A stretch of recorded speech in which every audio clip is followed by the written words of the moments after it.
La linea di quello che andremo a parlare oggi, andiamo a prendere un target che è le scoliosi, quindi un target che siamo stati un po' fortunati a dimenticarci per qualche anno. Avevamo dei grandi prodotti che avevano un'azione collaterale diretta del Mancos molto importante sul target, con la perdita di Mancos, altrimenti era un rischio di andare a ritrovare il patogeno in campo. Quindi andiamo a vedere l'applicazione di Airone, quindi il nostro rammendo, definiamo un rammendo tecnologico su quel target, quindi su quel patogeno. L'obiettivo è anche andare a dare quello che è un dosaggio reale di rame da applicare contro quel target, per poi chiudere con il mago che ci sta sempre bene. E la prendo larga, visto che l'anno scorso avevo avanzato circa 2 minuti, quindi posso prendere un po' più larga, e andando a vedere quello che è lo stabilimento, quello che è un po' l'evoluzione che ha avuto Go in questi anni, 2021 a posizione del gruppo Esagro, quindi ci troviamo ad oggi produttori e venditori di rame. Lo stabilimento di Adria non rispetta i 4 kg di rame metallo ettaro, si parla dai 12 alle 15.000 tonnellate annue di rame, quindi è uno stabilimento sicuramente importante a livello Italia ma anche a livello Europa. I formulati che andiamo a produrre sono diversi, poi entriamo nello specifico dell'Airone, parliamo anche di poltiglia, quindi di bussola, parliamo di ossicloruro come Cuproram, solfato tribasico e idrossido. L'Airone, come ho definito subito, parliamo di un rame tecnologico, quindi abbiamo il vantaggio di all'interno dello stesso granulo, all'interno dello stesso formulato, avere sia la parte idrossido sia la parte ossicloruro, con il vantaggio, come vedete nello schema a destra, dove andiamo ad avere il vantaggio di un'efficacia diretta e immediata della parte di idrossido e un ritardo d'azione con una maggiore persistenza, quella del formulato, per quello che riguarda l'ossicloruro. I formulati ad oggi sul mercato sono 2, parliamo dell'Airone più e dell'Airone liquido. Entrambi, il primo è un 280 grammi chilo, quindi un 28%, il secondo 272 grammi litro, in entrambi i casi 50 ossicloruro, 50 idrossido. Entriamo nello specifico della prova, quindi scoliosi della vite, e non è una singola prova, sono state fatte 5 prove in tutta Italia, di cui 3 centro Italia e Abruzzo, e 2 sono quelle più interessanti perché sono nella nostra zona. Parliamo di Glere, parliamo di Corvinore, quindi zona Verona e zona Treviso. In tutte le prove sono stati utilizzati 2 formulati, quindi l'Airone più l'Airone liquido, e come riferimento l'Orera Mancos. Una cosa importante, l'ho detto subito, quando rame è stato utilizzato dall'Airone, parliamo di 400-420 grammi rame metallo ettaro su 2 applicazioni nella fase di rottura gemma e prima foglia di stesa.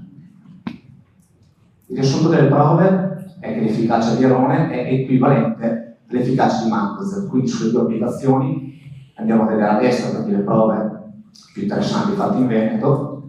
Nel primo caso abbiamo un testimone con un 50% di internodi colpiti da germogliamento, dove andiamo a avere un'efficacia, quindi un'incidenza della linea Airone di un 20%, quindi 40 contro 20, uguale anche della prova sull'ERA.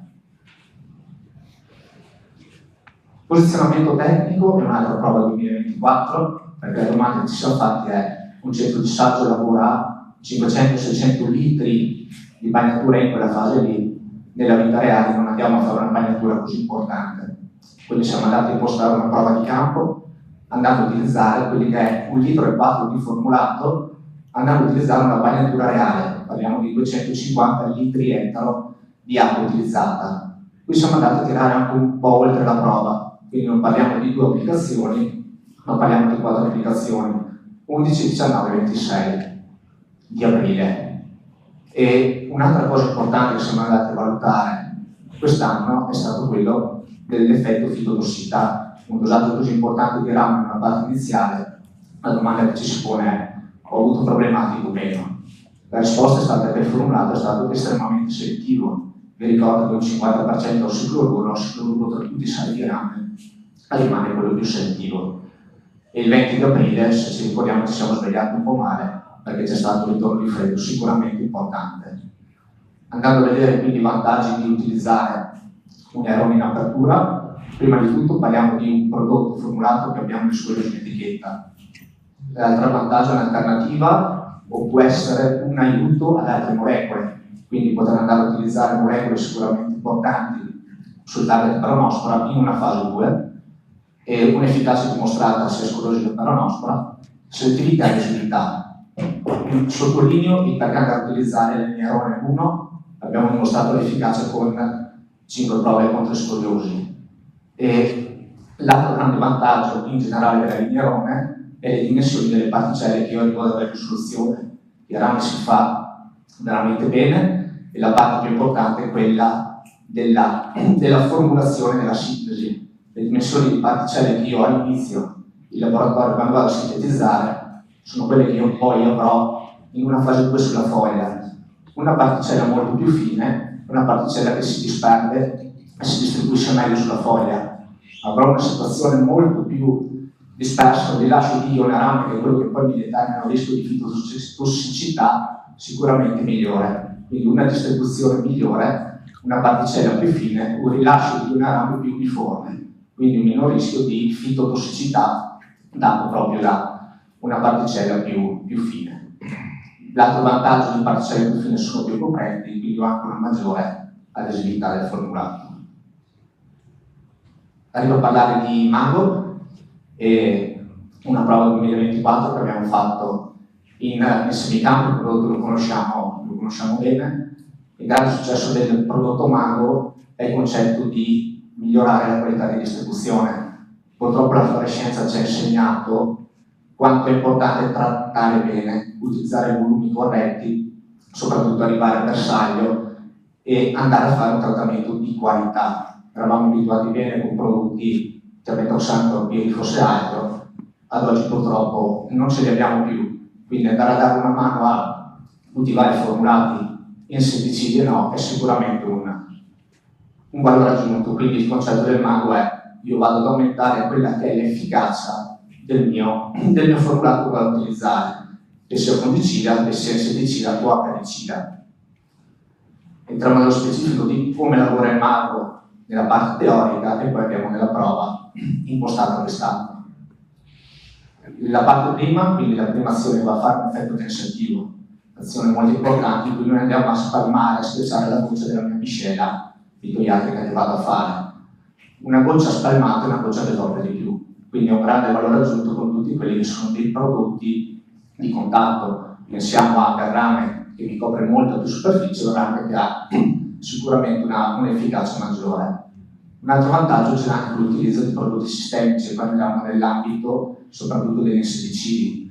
Un prodotto che viene schiacciato è un prodotto di una goccia più piatta e una goccia che si asciuga prima. Una goccia che si asciuga prima vuol dire il prodotto che entra prima in sistemia. Il prodotto che entra prima in sistemia, se parliamo di un sistemico, è sicuramente più efficace e rischia sicuramente meno di rimanere fuori a temperatura e luce, quindi a venire degradato. Altro aspetto importante è l'adesività, che adesso andiamo a provarla con una prova di semicampo, antideriva e l'effetto anche antischiuma. Questa è la prova, 2024 siamo in semicampo, la nostra tesi sono delle barbatelle, quindi 10 barbatelle per replica replicate 3 volte. Le mie tesi, io sono andato a prendere quello che è l'airone a un dosaggio fisso a retoricolo, al quale sono andato ad aggiungere il Mango, un coadiuvante standard, una tesi senza nessun bagnante coadiuvante aggiunto. L'obiettivo della prova era andare a vedere, dopo un dilavamento, se avevo più o meno quantitativo di rame sulle tesi in cui avevo utilizzato un bagnante o meno, quindi capire l'adesività che mi lascia il prodotto. Siamo andati a trattare le nostre 10 barbatelle, abbiamo simulato un dilavamento di 40 mm per poterle fare asciugare e poi siamo andati a fare un rilievo andando a raccogliere 1 chilo di foglie per tesi, quindi cercando di avere una base, un dato di base uniforme, quindi 1 chilo di foglie su cui sono andato a misurare i milligrammi di rame che avevo a disposizione ancora. Questo è il risultato, lo andiamo a vedere nella prima parte a sinistra, l'airone non dilavato, l'airone non dilavato senza nessuna aggiunta di coadiuvante, quindi i 200 mg per chilo di foglia è il quantitativo di rame che io avrei pieno senza dilavamento. A parità di dosaggio di airone utilizzato, vado a vedere cosa succede dopo aver fatto un 40 mm di pioggia, quindi una simulazione di pioggia di 40 mm, quindi di lavamento importante. Da 200 grammi, milligrammi per chilo di foglia che avevo, passo alla metà giustamente dopo 40 mm, è ancora un buon risultato. Non so dirvi che il concetto è, non è i 105 mg di rame per foglia sono efficaci, il concetto è mi sei pesato il quantitativo di rame che io ho sulla foglia. Se avessi aggiunto il bagnato mago un 70% in più del quantitativo di rame a disposizione, con un competitor vediamo la differenza. Quindi il concetto è, contro il lavamento di 40 mm il rame mi ha lasciato, il mago mi ha lasciato un 70% in più di rame presente su foglia. Io vi ringrazio.